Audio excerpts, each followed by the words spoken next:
Hello and welcome to Bennett and Danielle Reviews. I am Ben, and today I want to talk about my favorite games of 2024. So 2024 has been a good year for, I would say, heavier Euro games and medium weight Euro games. But a lot of my tastes this year have been a lot lighter. And so I've played a lot of like lighter card games and lighter family weight games. I wanted to talk about my 10 favorite games that I played that came out in 2024. And in this list, I have not included games that haven't quite come out yet that I played that are technically 2024 games that haven't been printed yet, or games that are like print and play and Kickstarter stuff that hasn't been fulfilled yet, but are still listed as 2024. I also haven't included trading card games, games like Altered and Star Wars Unlimited, both games that I enjoy, that I have not played enough to really put them on the list, and I just didn't want to include trading card games.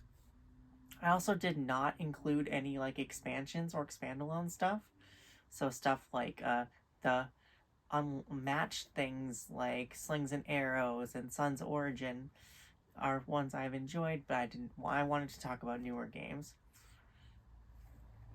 All right, well, kicking it off, number 10. So number 10 is the Yellow House.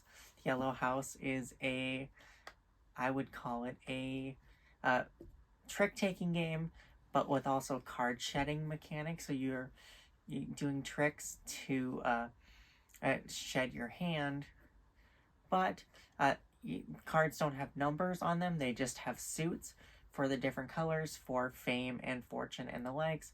It is a Van Gogh themed game which takes place in the Yellow House, and you are trying to debate what is most important for art, if it's money, if it's love, if it's and such and such. There's 4 different things in the game that they are talking about, and you're discussing, and you're playing cards from your hand to win tricks, and also you're also playing additional cards to increase how powerful each thing is, like how you'll play like a green card multiple green cards to increase how important money is and such, and you're trying to get rid of your hand to win a round, and you want to win 3 rounds, or you want to win 2 rounds with the same suit. That is number 10, the Yellow House. So Amandu Games has made a bunch of these like 2-player games over the years. They've done Dracula versus Van Helsing, and they've done Jekyll and Hyde. I think the Yellow House is my favorite of the ones that they've done. Number 9 is a game I just played recently. Been playing a few times and picked it up, and that is Superstore 3000.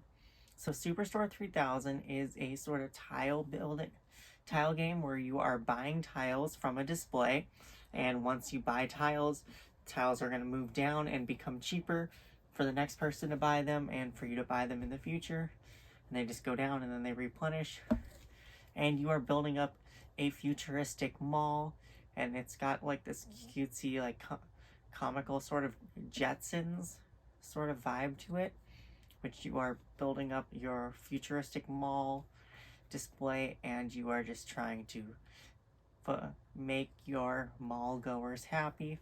You're going to be creating different entrances, and with each entrance you're going to have a couple mall going guests that are going to want a specific type of store in the mall, and you just have to build them for those mall goers.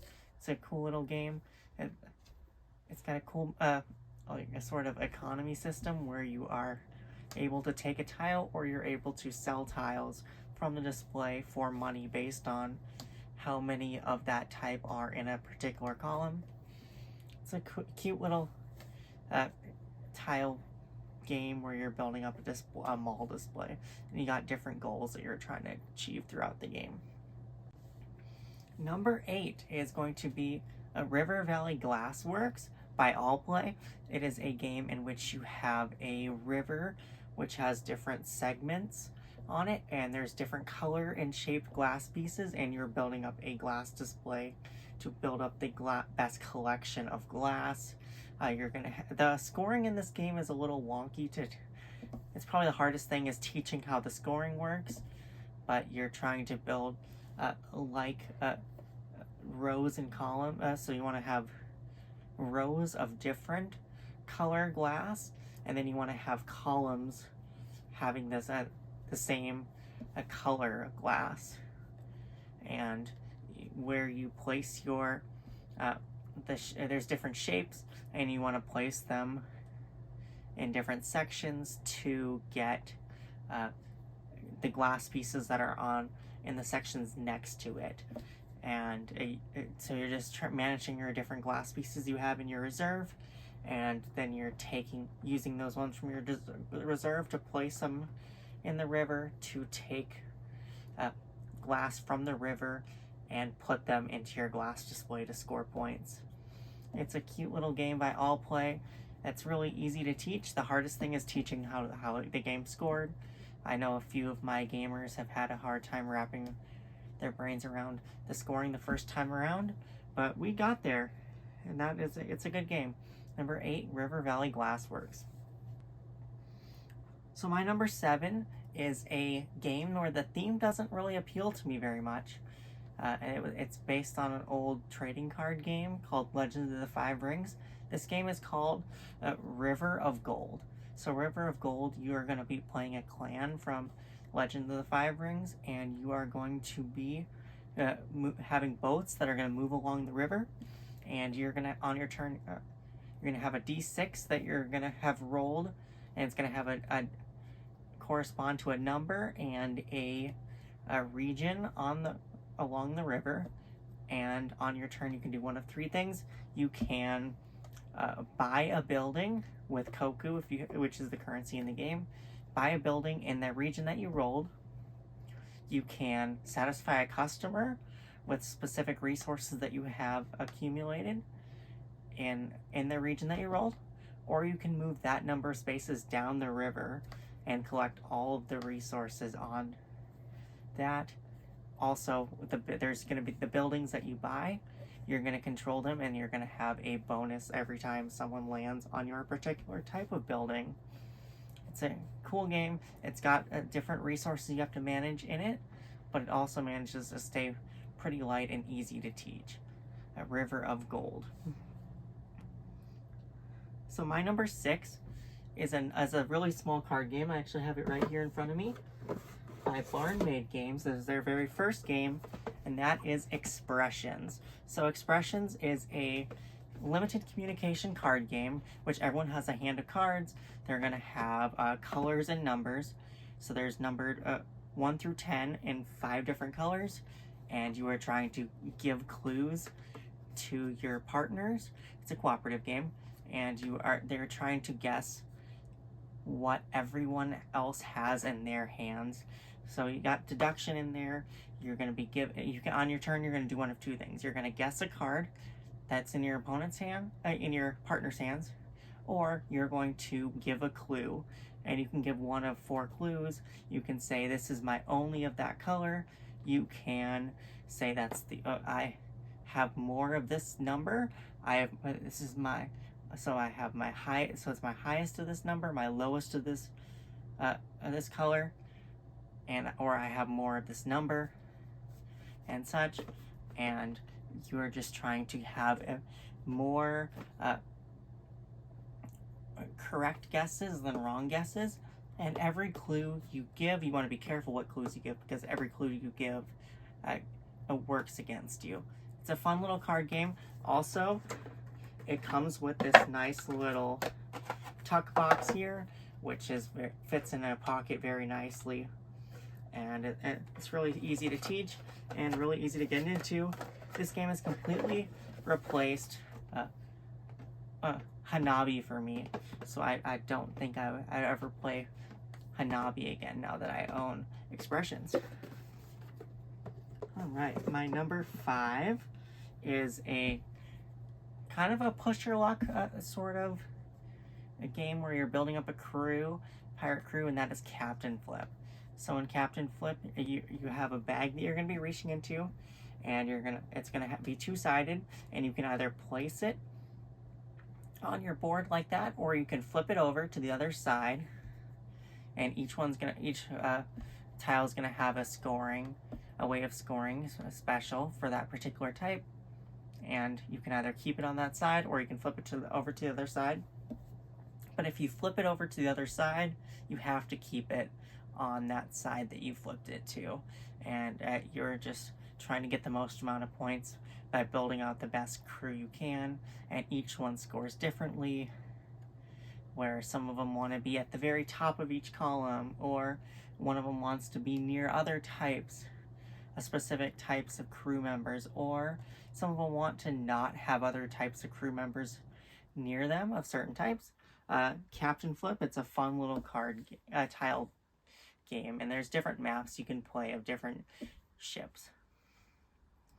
My number 4 is going to be a little card game, another pocket-sized card game that I reviewed on the channel a couple months back by Bombix, and reviewed on the channel a couple months back by Bombix, and that is going to be Pixies. So Pixies is a game where you're building up a 3x3 grid. You got cards numbered 1 to 9, and you're going to put them in their respective spots, and you're scoring points by tucking cards underneath other cards.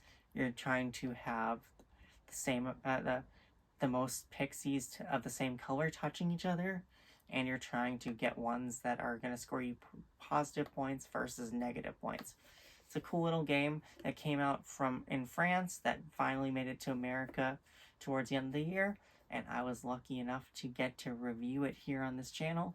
It's a great little card game, Pixies. Cute little Pixies. My number 3 is a drafting game, and that is Draft and Write Records. So it is a draft and write game, which you are in charge of a band. You are going to be recruiting different band members. You're going on tour. You're promoting this band and the likes, and practicing and such. And you just have all these different mini games that you're playing with these cards that you're drafting that are going to score you different things. And it's a bunch of different combos, or one thing will give you a certain reward, which will give you another reward and such. I enjoy the combos in this game a lot. Draft and Write Records. My number 2 is another game which you are building up a 3x3 grid, and that is going to be Castle Combo. So Castle Combo is another Pandasaurus game that came out a couple months ago, in which you are building up this 3x3 grid of trying to have different people, building up a kingdom of different characters, 3x3 grid, and each of them is going to score differently, and some of them want to be in a specific part of your grid. Some of them want to have certain color characters next to it or in certain spots, and other ones want to not have certain colors in your particular kingdom. And you're managing money to buy different characters, because each character costs a different amount of coins to buy. You also have keys that you're building up, which the keys will let you move the marker up and down, because there's 2 different decks that you're going to be drawing from and choosing from.